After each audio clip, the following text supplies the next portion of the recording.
Subscribe now and press the bell icon. Never miss an update. Good evening friends, मैं नीलू वर्मा स्वागत करती हूँ आप सभी का Mishra ji technical YouTube channel में। फ्रेंड्स, आज के क्विज में हम हिस्ट्री के क्वेश्चन सॉल्व करेंगे, तो फटाफट आप लोग मेरे साथ जुड़ जाइए और अपने दोस्तों के पास वीडियो को शेयर करके उन्हें भी हमारे साथ जोड़ लीजिए।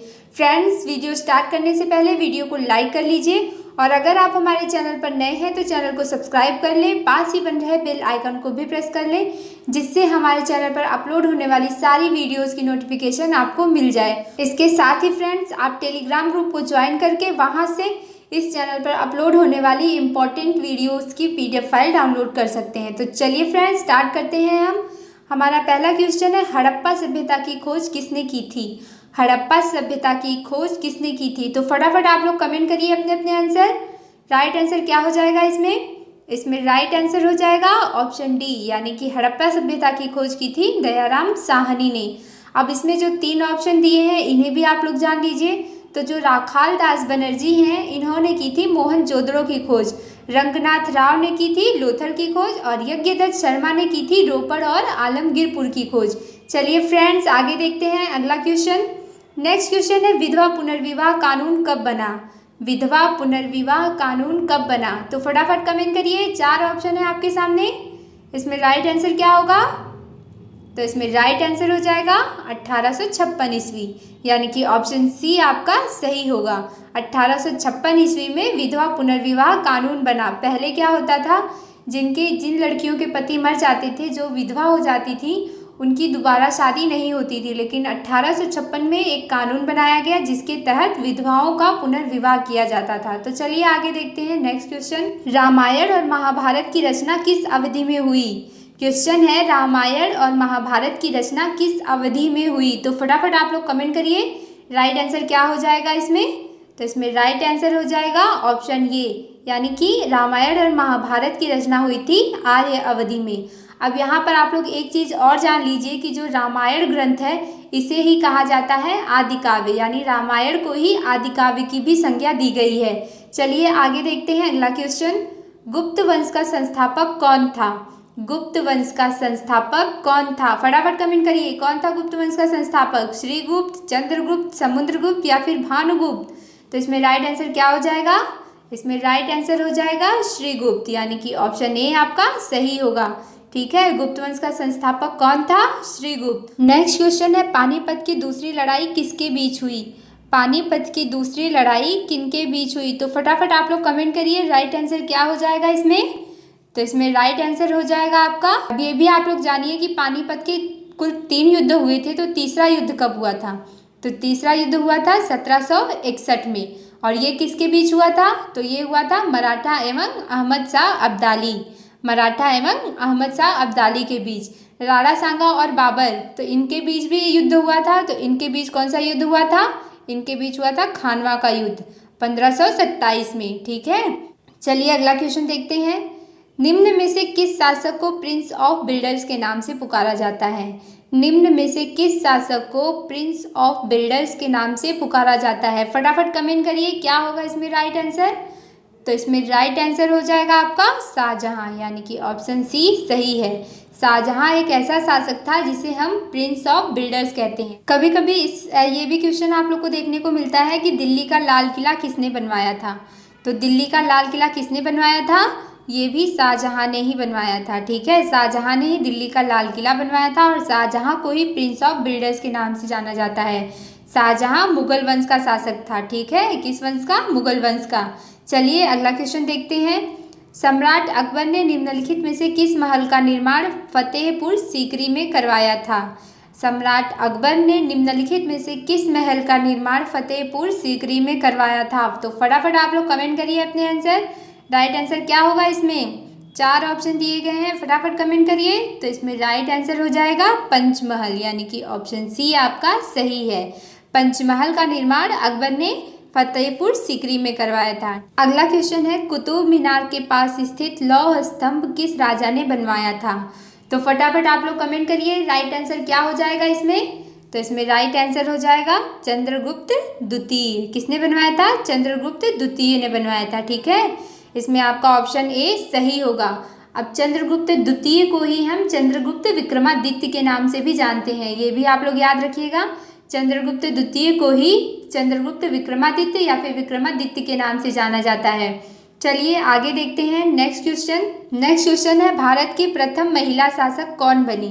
भारत की प्रथम महिला शासक कौन बनी? तो फटाफट आप लोग कमेंट करिए, राइट आंसर क्या होगा इसमें? तो इसमें राइट आंसर हो जाएगा रजिया बेगम, यानी कि ऑप्शन बी आपका सही है।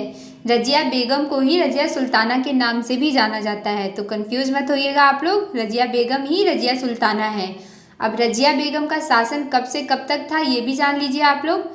तो इनका शासन था 1236 से 1240 तक, और ये कहाँ पर शासन कर रही थी? तो ये दिल्ली सल्तनत पर शासन करती थी। नेक्स्ट क्वेश्चन है, निम्न में से सबसे पुराना स्मारक कौन सा है? निम्न में से सबसे पुराना स्मारक कौन सा है? कुतुब मीनार, ताजमहल, अजंता की गुफाएं या खजुराहो? तो फटाफट आप लोग कमेंट करिए, राइट आंसर क्या होगा इसमें? तो फ्रेंड्स इसमें राइट आंसर हो जाएगा अजंता की गुफाएं। ठीक है, अजंता की गुफाएं जो हैं वो इन सब में सबसे पुरानी स्मारक है, और ये कहाँ स्थित है? तो ये महाराष्ट्र के औरंगाबाद जिले में स्थित है। इसमें बौद्ध धर्म से रिलेटेड चित्रकारियाँ की गई हैं। अब कुतुब मीनार, इसे भी जान लीजिए आप लोग। तो कुतुब मीनार को कुतुबुद्दीन ऐबक ने बनवाया था, और ताजमहल को किसने बनवाया था? तो ताजमहल बनवाया था शाहजहां ने। और खजुराहो यानी खजुराहो का मंदिर ये किसने बनवाया था? तो ये चंदेल राजाओं ने इसका निर्माण किया था। चलिए फ्रेंड्स अगला क्वेश्चन देखते हैं, किस देश को यूरोप का मरीज कहा जाता है? किस देश को यूरोप का मरीज कहा जाता है? फ्रांस को, तुर्की को, जर्मनी को या फिर इटली को? फटाफट कमेंट करिए।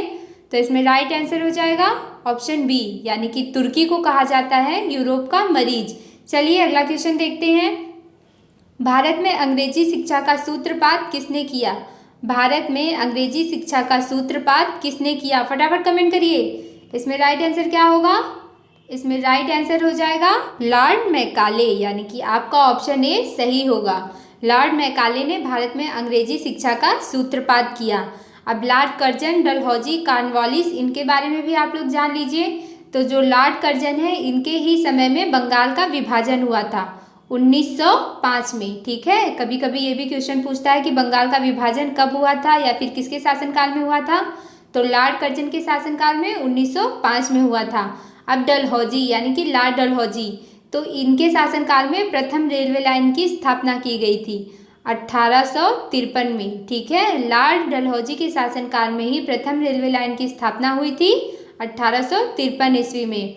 और कॉर्नवालिस, इसके बारे में भी आप लोग जान लीजिए। तो बंगाल में स्थायी कर की व्यवस्था लॉर्ड कॉर्नवालिस ने की थी। चलिए अगला क्वेश्चन देखते हैं। नेक्स्ट क्वेश्चन है, सती प्रथा पर प्रतिबंध किसने लगाया? सती प्रथा पर प्रतिबंध किसने लगाया? तो फटाफट कमेंट करिए, इसमें राइट आंसर क्या हो जाएगा? तो इसमें राइट आंसर हो जाएगा लॉर्ड विलियम बेंटिक। सती प्रथा पर प्रतिबंध किसने लगाया? लॉर्ड विलियम बेंटिक ने, यानी कि आपका ऑप्शन सी सही होगा। चलिए नेक्स्ट क्वेश्चन देखते हैं। अगला क्वेश्चन है, अस्तो माँ सद्गमय कहाँ से लिया गया है? अस्तो माँ सद्गमय कहाँ से लिया गया है? अथर्ववेद, ऋग्वेद, यजुर्वेद या फिर सामवेद से? तो फटाफट कमेंट करिए, क्या होगा इसमें राइट आंसर? तो इसमें राइट आंसर हो जाएगा ऋग्वेद, यानी कि अस्तो माँ सद्गमय लिया गया है ऋग्वेद से। अब ये भी जान लीजिए कि जितने भी हमारे वेद हैं, 4 वेद हैं टोटल, और उन चारों में सबसे पुराना है ये ऋग्वेद। ठीक है, कभी कभी क्वेश्चन ये भी पूछ लेता है कि गायत्री मंत्र कहाँ से लिया गया है, तो ये भी आप लोग याद रखिए कि गायत्री मंत्र भी ऋग्वेद से ही लिया गया है। ठीक है, अब अथर्ववेद, यजुर्वेद और सामवेद, इनके बारे में भी आप लोग थोड़ा थोड़ा जान लीजिए। तो जो अथर्ववेद है इसमें जादू, टोना, शादी, विवाह, इन सब का जो वर्णन है ये अथर्ववेद से लिया गया है। ठीक है, और यजुर्वेद तो ये एक ऐसा वेद है जो गद्य और पद्य दोनों रूप में लिखा गया है। ठीक है, गद्य और पद्य दोनों रूप में। एग्जाम में बहुत बार ये क्वेश्चन पूछा जा चुका है कि वह कौन सा वेद है जो गद्य और पद्य दोनों रूप में लिखित है। तो कौन सा वेद होगा? यजुर्वेद। और सामवेद को ही कहा जाता है भारतीय संगीत का जनक। ठीक है, चलिए अब अगला क्वेश्चन देखते हैं। नेक्स्ट क्वेश्चन है, अकबरनामा की रचना किसने की? फटाफट कमेंट करिए, अकबरनामा की रचना किसने की? तो इसमें राइट आंसर हो जाएगा आपका ऑप्शन डी, यानी कि अबुल फजल ने अकबरनामा की रचना की है। ठीक है, अबुल फजल ने की है अकबरनामा की रचना। गुलबदन बेगम, इन्होंने किसकी रचना की है? तो गुलबदन बेगम ने की है हुमायूं नामा की रचना। और बाबर ने बाबरनामा की रचना की है, उसने अपनी आत्मकथा खुद ही लिखी थी। तो फ्रेंड्स आज की वीडियो में बस इतना ही। वीडियो कैसी लगी आपको कमेंट करके हमें ज़रूर बताइए। साथ साथ आप लोग अपने स्कोर भी हमें कमेंट करिए। और अगर अभी तक आपने हमारे चैनल को सब्सक्राइब नहीं किया है तो सब्सक्राइब कर लीजिए, क्योंकि ताकि इस पर अपलोड होने वाली सारी वीडियोस आपको तुरंत मिलती रहे। तो फ्रेंड्स आज के लिए बस इतना ही। कल फिर मिलेंगे सेम टाइम पर नए सब्जेक्ट की नई क्विज के साथ। तब तक आप लोग अपना ख्याल रखिए। Bye bye. Subscribe now and press the bell icon.